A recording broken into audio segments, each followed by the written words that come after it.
How can a man be called the villain all night and still win without shouting?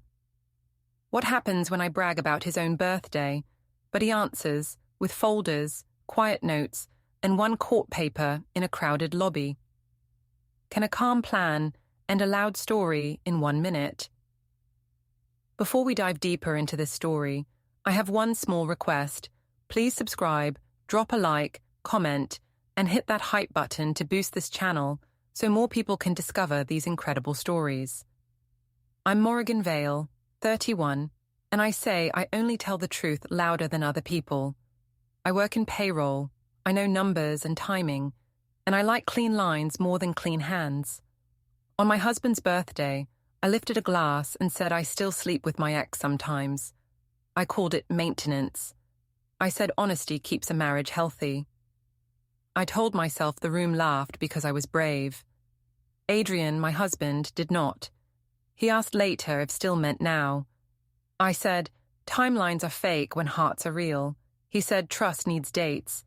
I called that a slogan and went to post a cute caption. My ex is Noah. He has easy shoulders and quick messages. He told me to delete the story. I said attention moves markets and we needed reach. My sister cheered me on. My parents called me bold. His mother sent one line and asked me to be kind. I ignored it. At home, Adrian moved a pillow to the guest room and said he needed quiet. I said distance is control. He went silent in a way that made the air feel square. On the fridge, a small note appeared that said, Downtown 1405. I decided it was nothing. I like to lead the story, not follow it. I woke before my alarm and stared at the ceiling until the line stopped moving. The apartment felt like morning after a show. I told myself I did good work last night. I said honesty is a gift, and I gave it with style. The kitchen smelled like old candles from his cake. I made coffee and held the mug like a prop. I thought about my caption from midnight. I had called my truth maintenance. I had said real love needs fresh air, not secrets. I watched the steam rise and told myself steam is what happens when heat meets control. It sounded smart in my head. Adrian walked in and stood by the counter. He asked if I slept. I said I slept fine because truth is light. He asked if still meant now. I said, timelines are fake when hearts are real. He asked if I was seeing Noah this week. I said, see is a big word, and I am a modern woman. He went quiet. He rinsed the knife from the cake and placed it down like it could break. I said, men fear bright women. He asked if I could tell him dates. I said dates belong to numbers, not feelings. I reminded him I work with numbers, so I know how cold they are. He said, trust needs dates, not poems. I told him I would not do a police report on my heart. I took a photo of the coffee near the window and wrote a soft line about brave mornings. My sister sent sparkles. My mother wrote that bold daughters change families. My father said truth and cake age well together. The likes climbed fast and then slow. Adrian's mother sent one short message. She asked me to be kind. I read it twice and let it sit unread in my head. I checked my phone for Noah. A preview sat there from last night. He told me to delete the story. He said I was wild and the gym clients follow him. I did not open it. I like previews better than full words. Previews let me write the rest. I typed a reply and did not send it. I like the feeling of power in my thumb. Adrian asked if we could talk without an audience. I said the audience is in my phone, not our kitchen. He said the phone is the loudest person in the room. I said he was being dramatic. He said he would sleep in the guest room for a while to think. I said space is a trick to control me. He said he needed quiet to work and breathe. He took his pillow and a folded blanket and the charger. He did not slam the door. He closed it with care, like he always does. The careful sound felt like a stamp. I cleaned the counter, because clean lines calm me. I lined up forks and felt safe. I told myself, order is not love. I told myself love is the sound I make when I speak without fear. I opened my camera again and recorded a short reel. I said brave wives tell the truth on birthdays because birthdays are about life. I watched it back. My face looked clear and beautiful. I posted it and put the phone face down like a sleeping cat. I sat at the table and wrote a small list for the day. Buy candles for returns. Confirm restaurant charges. Sort gift bags. All normal steps. I wrote them in neat lines so my mind would behave. When I stood to refill coffee, I saw a small square note on the fridge under a magnet. It said Downtown 1405 in Adrian's careful handwriting. I decided it was nothing. I said it was dry errands, like the post office. I do not ask about small notes. Small notes get big when you look at them. I changed into work clothes and checked my reflection. The mirror showed a woman who knows timing. I told myself the world loves timing. I told myself last night was timing. The phone buzzed where I left it. I flipped it over. More hearts. A few comments that used words like respect and boundaries. I said people fear free women. I said fear always looks like rules. I put the phone in my bag and set my smile for the day. I opened the apartment door and heard a quiet footstep in the hall. It paused outside and moved on. I liked that sound. It felt like someone else listening to my life. I locked the door and felt strong. I told myself strong wives make rooms follow. I told myself Adrian would catch up to me when he remembered I am the one who can turn any scene. Door latch clicked as he closed the guest room. At the same second, my screen lit with Noah's text preview telling me to delete the story.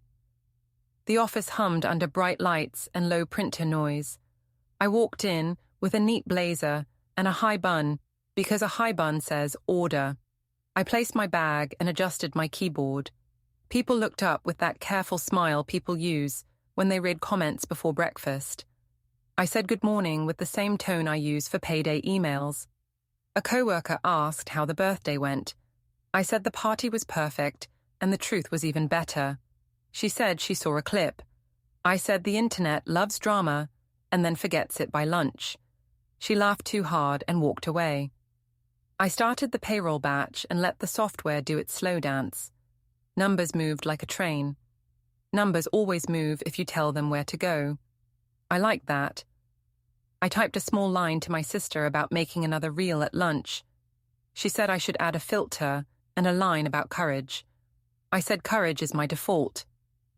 I looked up and saw my manager Kay by the glass meeting room. She raised a hand and asked if we could have a quick word.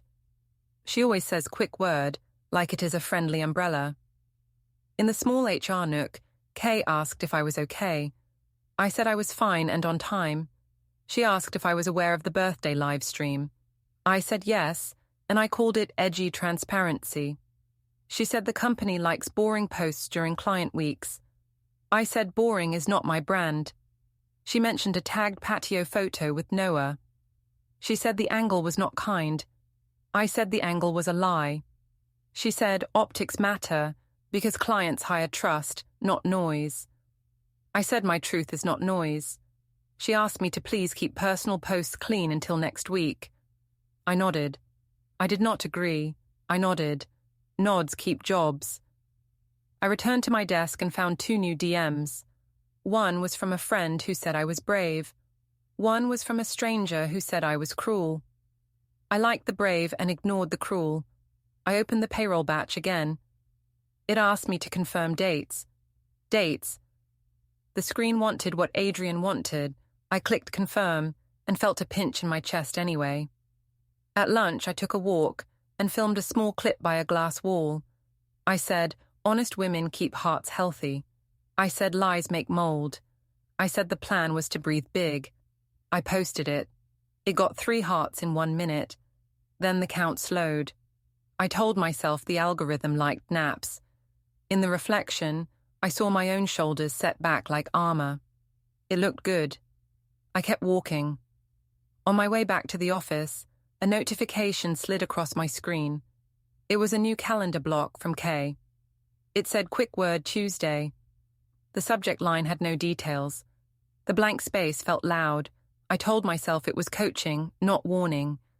I told myself Kay likes plans. The afternoon brought a message from a client who always likes gossip. He sent a public comment under the company page with a wink. He wrote that payroll is all about timing and truth. It looked like a joke. It also looked like a knife with glitter. I replied with a polite line about reliable service. I heard two people giggle near the copier. I smiled at my screen like a person in a toothpaste ad. My face is good at this. Near the end of the day, my phone buzzed with a tag. I opened it. The clip was from a club patio. The angle was close. Noah's arm sat around my waist while I leaned to talk. My mouth had the shape of a real laugh. The caption made a joke about old routines. I stared at that shape and told myself it was art, not evidence. I wrote a comment that said, "Angles lie." People love a quick line. It keeps them away from the quiet parts. After work, I walked to the parking garage. The air smelled like rain and rubber. I saw Adrian on the level above me near the stairwell. He looked at his phone and then over the rail.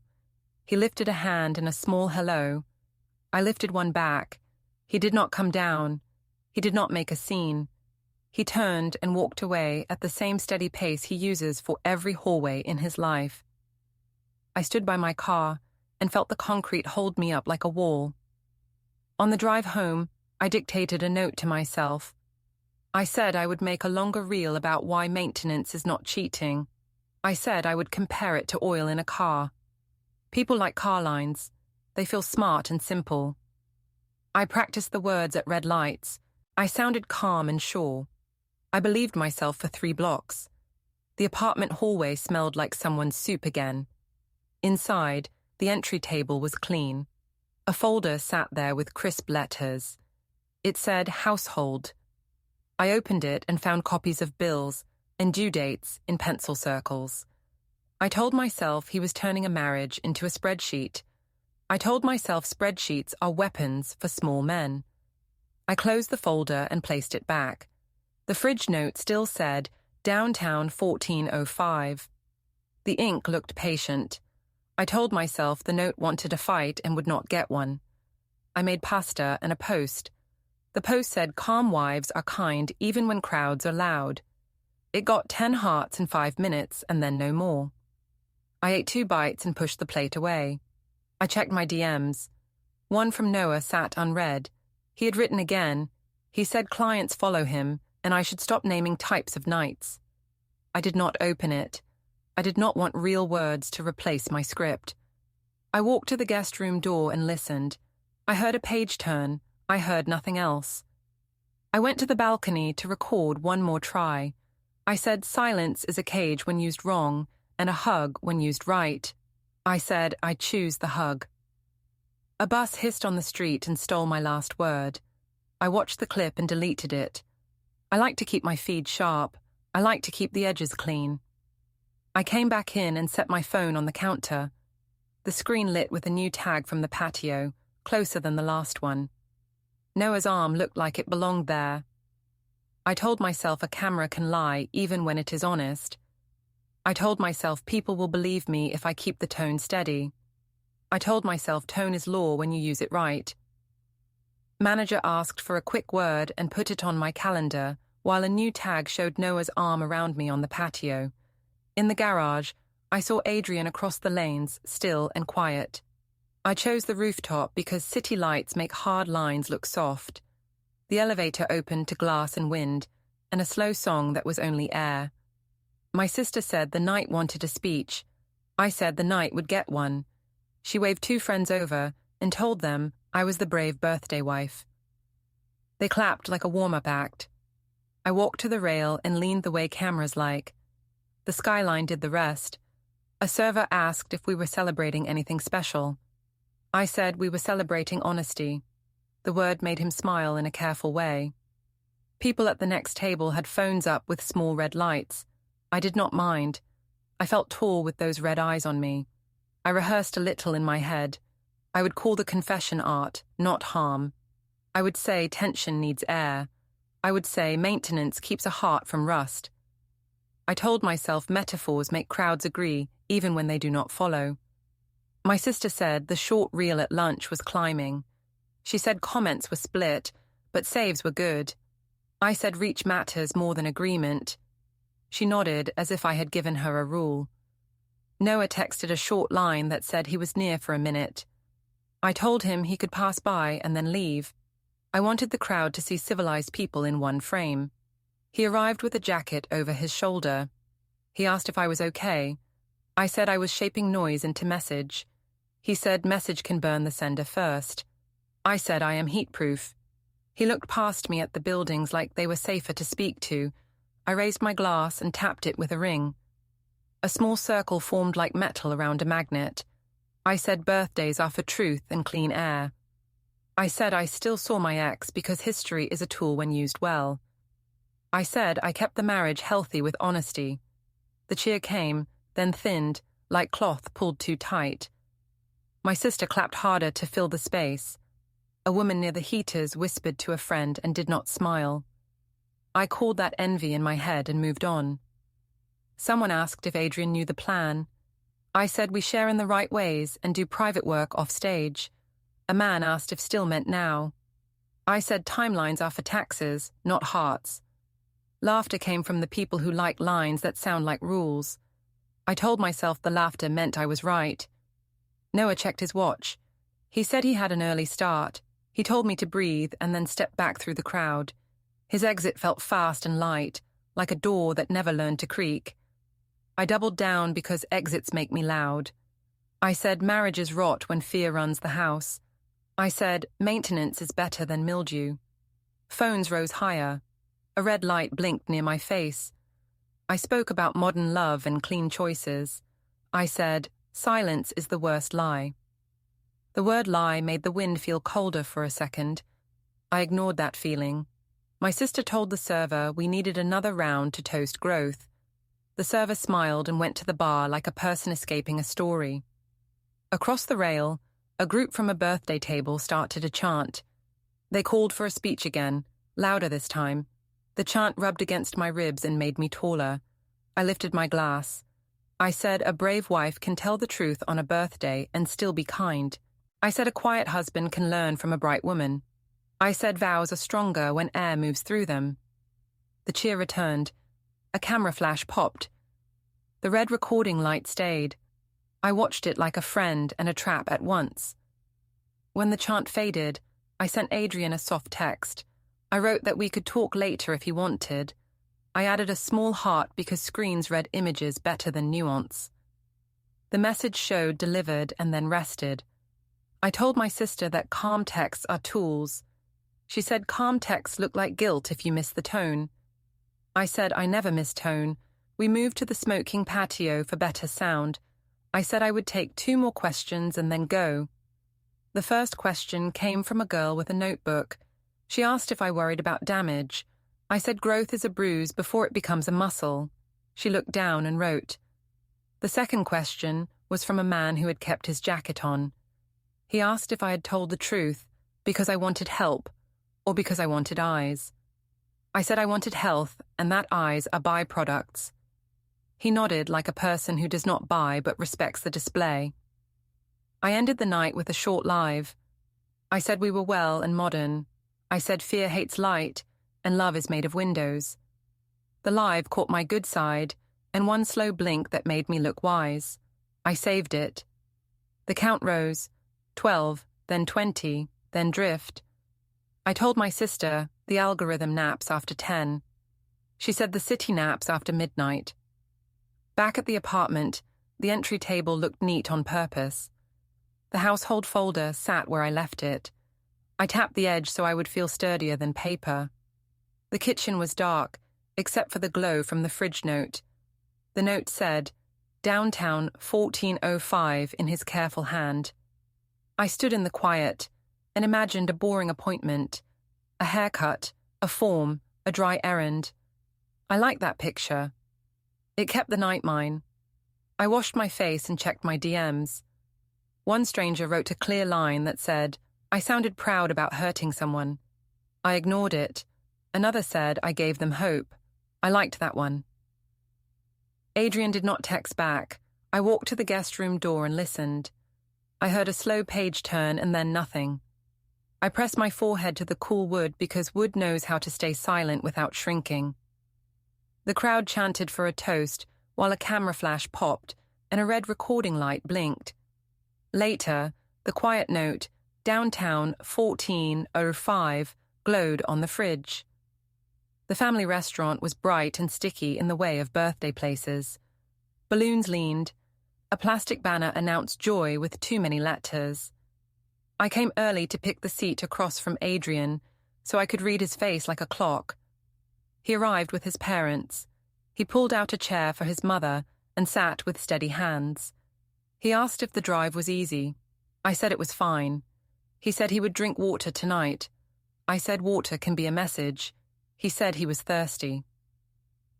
The server poured and smiled like a person painting over a crack. My parents arrived with bags and noise. My mother looked at me like a weather app. My father clapped my shoulder and said bold looks good on me. My sister slid in and started hunting the best light on her phone. I told her to hold until after cake. She said light does not wait. She filmed anyway and then pretended she had not. I opened the table with small, soft lines. I said families make truth easier. I said nerves can sound loud, but loud can clear air.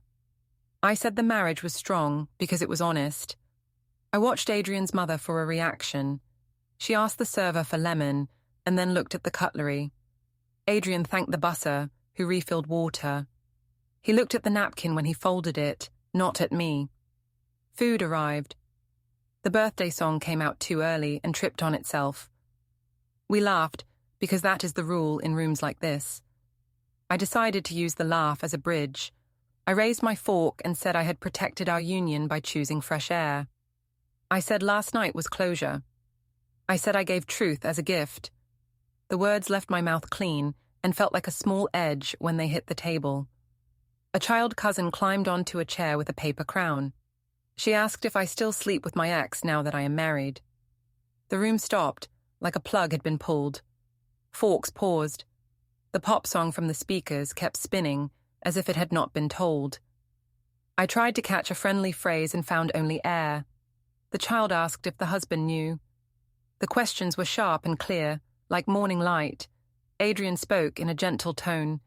He said grown-ups sometimes pick the wrong time and place for certain truths. He said, right truth at wrong time hurts. He said, careful time can fix hurts better than loud words. He thanked the server when a drip of syrup hit his sleeve. His calm made me look noisy without speaking. I wanted to call him a performer. I wanted to say silence is control. I took a bite of cake I did not want and chewed. After the song, I suggested photos to show unity online. My sister angled her phone and told us to lean. Adrian's mother stepped aside and said she would ask for the bill. My father threw his arm around me and said we should smile wider. My mother whispered that we could talk outside. My sister took a burst and declared 3 good. I posted one with a caption that said blessed family time. The word blessed looked like a sticker over a crack again. Outside, we waited on a park bench for air and rides. The grass smelled like last night's rain. My mother said we should slow down and keep some truths in private rooms. She said the baby cousin did not need to carry adult rocks. I said rooms follow me when I speak. I said the internet likes brave women. She said the internet does not sit at this table tomorrow. My father told me to stand firm. He said small minds punish big hearts with rules. The 2 voices tugged like a rope in my chest. I chose the one that made me taller. Back at the long table, Adrian asked the server to split the check by family to keep it simple. It was a plain sentence, but it drew a line across the cloth. His father thanked him for organizing. His mother put her card down without looking at me. My sister put her phone face down, like a hand that had touched something hot. I tried a joke about honesty candles. It did not fly. It floated and sank. We left in pieces along the sidewalk. In the apartment stairwell, warmth sat heavy in the air. I heard a soft hum behind the guest room door. The printer was awake. It sounded like a quiet factory. A thin line of light cut the floor. I did not open the door. I stood at the desk in the other room and touched the laptop. The screen woke to a spreadsheet with tabs labeled Budget and Schedules. Numbers sat in tidy rows like people waiting for their names. I told myself numbers cannot change a story. Then I remembered numbers can change a house, a date, a life. Adrian passed behind me with a stack of papers turned face down. He said he would put them away. He asked if I could text logins for 2 accounts, because code still went to my phone. He asked with no heat, like a person reading a list in a library. I said later. He said later was fine. He slid the papers into a folder labeled Household and another labeled Subscriptions, and then closed the drawer. The motion looked like a door closing that would not slam and would not reopen either. I went to the kitchen and drank water. The fridge note still read, Downtown 1405. Now a second tiny dot sat under Saturday at the same time. The ink lines looked calm and exact in a way that annoyed me. I told myself it was a haircut or a boring errand. I told myself asking would hand him the pen. I prefer to keep the pen. I turned off the kitchen light and stood in the dark until my eyes pulled in shapes. The printer made one last smooth push and stopped. In bed, I scrolled my comments. Some said brave, some said cruel, one said sad. I stared at sad longer than I meant to. I set the phone down and listened to the building breathe. The elevator clanked at the end of the hall. Footsteps paused outside our door and then continued. The world held for a beat and then moved again. I told myself I would shape the next room. I told myself rooms still obey me. A child's blunt question cracked the family table. Later, the printer spooled behind the guest room door while a spreadsheet glowed on the laptop. I went to the supermarket for ginger ale and tape. The lights were hard. A neighbor from 2 floors down stood behind me in line and stared at my cart. She asked if everything at home was okay. I said everything was fine and that people love drama after birthdays. She nodded without smiling. My card blinked red once and then green. I made a joke about machines liking attention. The cashier did not laugh. I left the joke in the air and walked out with a smile that felt like paper. At home, the apartment looked staged. The couch pillows were straight. The entry table had a neat stack of folders. Household sat on top. Subscriptions under it. I told myself he was building a museum for small men. I opened one and saw dates circled in pencil. I closed it and said out loud that paper cannot run a house. He passed by with a calm face and asked if I could text the login codes for 2 accounts. He said the verification still went to my phone. I said later. He said later was fine. He moved a few shirts to the guest room and shut the door with that careful click that sounds like a line drawn with a ruler. I went to the gym locker room to film a reel. The air smelled like soap. I said into my phone that silence can be a cage. I said brave wives carry light into rooms. I watched it back and hated my eyes. I deleted it. My friend said I should add a filter and mention healing. I tried again and sounded like a person selling candles. I deleted that too. I told them I would post a longer piece tonight. They said okay, in the tone people use when they are done. On the way home, I messaged Noah and asked if he was proud of me for staying calm. He replied with 2 words, take care. I stared at the space between those words and told myself it meant respect. I did not answer. I put my phone in my pocket and held my shoulders high like armor. Evening came flat and slow. I opened the balcony door and filmed one more take. I said honesty keeps us healthy if we can stand the sting. A bus hissed on the street and stole the end of my line. I deleted it. I looked through the sliding glass at the kitchen. The fridge note still read, Downtown 1405. Now Saturday had a small dot too. I told myself it was a haircut or a dry errand. I told myself asking would hand him the script. He came into the living room with a notebook and a calm face. He asked if I could read him the 6-digit code for the bank alert. I read it. He wrote it with a small pen. He said he would not argue in public or private. He said we would handle this properly. He used the word like a frame hung on a wall. I asked what properly meant. He said it meant in order and with care, not noise. I said he was making me the villain. He said he was choosing a route that kept us safe. He did not raise his voice. He put a dot sticker on a page and closed the cover. My phone vibrated with a missed call from an unknown number. I let it go. I filmed a short clip calling silence a control tool. I posted it and watched 10 hearts appear and then stop. I deleted it and told myself, strategy needs edits. In the kitchen, the printer hummed once and then quieted. I stared at the guest room door like it had a mouth. The courthouse lobby felt like cool air and echo. I wore a sharp blazer and a clean face. I told myself I would meet my sister outside, take a brave selfie near the metal detector, and show the internet that I still owned my story. I framed my phone by the revolving door. The elevator bell chimed behind me. Footsteps paused at the security desk. I kept my smile ready. A man in a plain jacket stepped closer and said my full name. I confirmed it.